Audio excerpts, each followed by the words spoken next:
two of the young guys in Sandoval and Casey come out straight. Casey's score 27.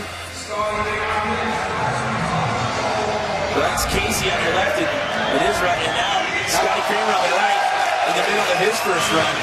That dab off of that roof might have cost Pat. I mean, he scored at 27. Unless I was missing something, that run seemed like it was jam-packed full of big tricks. So he hung up a little on the truck driver. That's the bar spin with the 360 going over the spine. He clipped just a little bit. Yeah, and that's the level of riding here. It's like one or two little mistakes keeps you way down in a score. But you have more than one run. Like you have several runs, and it's the best two of those combined. He just did a 720 over that spine, landed a little flat, but still to go over that spine and go into two rotations like that, that's pretty impressive.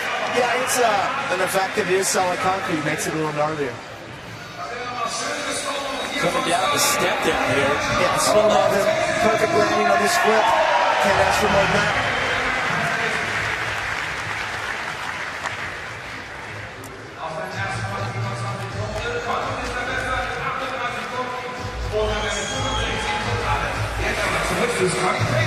We're back live here in Munich, Germany, X Games Munich. We're in the middle of Heat 1 of 2 here, the BMX Park Final on course right now. Scotty Kramer, 7 minutes and some change left on the jam session clock here. Best run score you can get is a 50. It's your best 2 runs total together, and top 3 out of each heat moving on to the final. You see that 360 he just did. He took off far from one side and traveled to the other. I was up there on that barrel during practice with my GoPro camera, getting some shots. And Scotty was kind of motioning to it. Yeah, I know why. We almost collided. Huge flare! Huge flare in the deep end. And, early on in his career, Scotty wasn't one that you saw go real high in the deep holes. That's changed. I mean, he's riding like a veteran. So Scotty's going to put a solid first run score on the 30, and as I mentioned when we came back for break, that's 2 run scores total together. We'll take a look on the left-hand side of the screen, a replay of what we saw to Pat Casey. Double tail there in the pocket, and you're spinning the handlebars.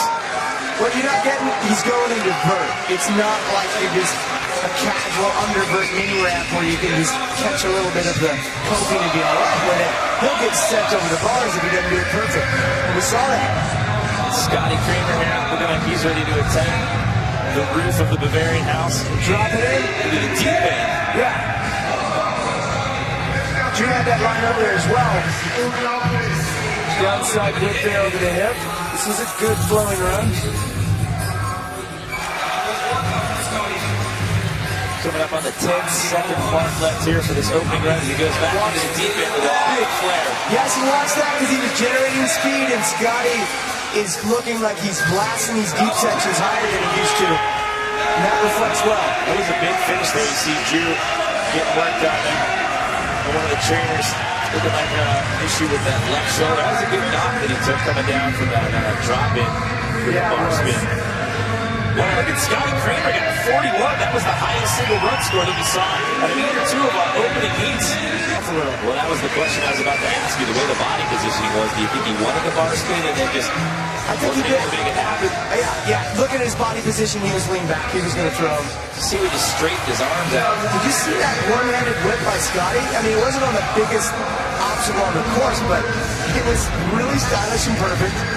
And Scotty, he's a veteran competitor. He knows how to get it done. I think we're going to see him post a score here that locks him into a medal position, and then from there try to step it up to lock himself into a goal. That flip down the step down. He's got 41 for that first run score. That's huge. The height factor on that flip. It's a vert bowl. I rode this course in practice. That deep end is so perfect. I felt like you could hit the ceiling if you had enough speed. But throwing a big flare on it, especially for a guy that's not a regular vert rider, I bring that up from time to time.